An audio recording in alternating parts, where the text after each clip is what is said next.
نیت صاف ہو اور محنت سچی تو ایک میٹرک پاس لڑکا بھی قومی ایئر لائن کا مالک بن سکتا ہے۔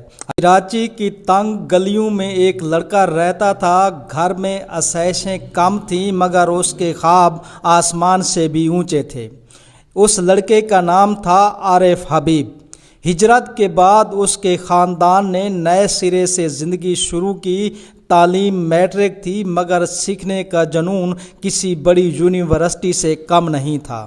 1970 میں اس نے کراچی سٹاک ایکسچینج میں ایک چھوٹے بروکر کی حیثیت سے قدم رکھا۔ وہ روزانہ گھنٹوں مارکیٹ کو دیکھتا، سمجھتا، نوٹ کرتا۔ وقت گزرتا گیا، اس کی ایمانداری، محنت اور تیز نظر نے اسے دوسروں سے آگے نکال دیا۔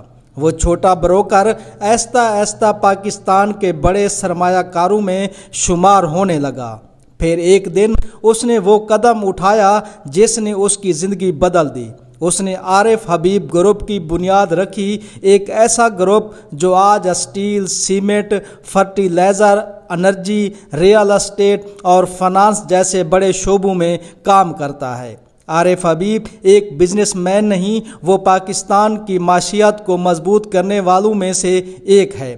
ہزاروں پاکستانیوں کو روزگار دیا۔ اس کے گروپ کی کمپنیوں میں ہزاروں خاندانوں کا روزگار چلتا ہے۔ اس نے ایسے شعبوں میں سرمایہ کاری کی جہاں نوکریاں کم تھیں اور لوگوں کو باعزت روزگار ملا۔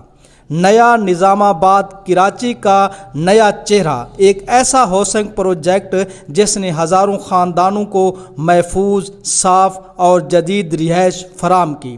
یہ پروجیکٹ کراچی کی ترقی کی علامت بن گیا۔ اسٹاک مارکیٹ کو بحرانوں سے نکالا۔ وہ کئی بار پاکستان سٹاک ایکسچینج کے چیئرمین رہے۔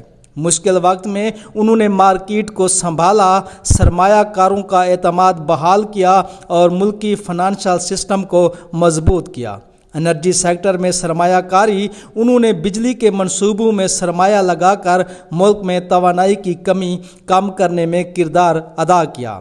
عارف حبیب کا ایک پہلو ایسا بھی ہے جو کم لوگ جانتے ہیں، وہ دل سے انسانیت کی خدمت کرتے ہیں۔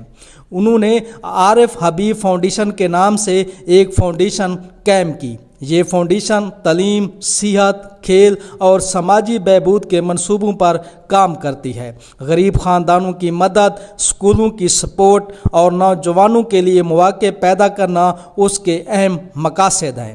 اسپتالوں اور تعلیمی اداروں کی سپورٹ، وہ مختلف اسپتالوں، ٹرسٹس اور تعلیمی اداروں کو فنڈنگ دیتے ہیں تاکہ غریب مریضوں کا علاج ہو سکے اور بچوں کو تعلیم مل سکے۔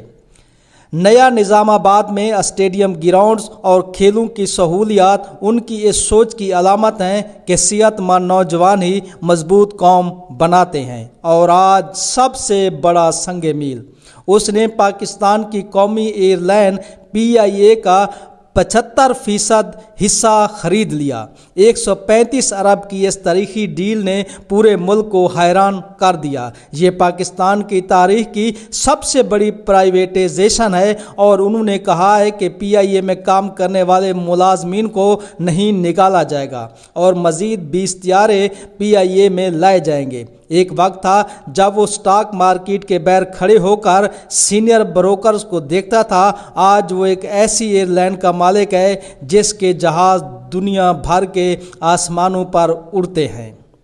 یہ کہانی صرف ایک شخص کی نہیں، یہ امید کی کہانی ہے۔ یہ کہانی بتاتی ہے کہ کامیابی ڈگریوں سے نہیں، حوصلوں سے ملتی ہے۔ اصل طاقت حالات میں نہیں، انسان کے اندر ہوتی ہے۔ نیت صاف ہو اور محنت سچی تو ایک میٹرک پاس لڑکا بھی قومی ایئر لائن کا مالک بن سکتا ہے۔ اگر آپ کو یہ ویڈیو پسند آئی ہو تو ہمارے YouTube چینل سٹار پوائنٹ کو سبسکرائب کر دیجئے اور ویڈیو کو شیئر کر دیجئے۔ اس کے ساتھ ہی اپنے میزبان آصف فراموش کو اجازت دیجیے۔ اللہ نگہبان۔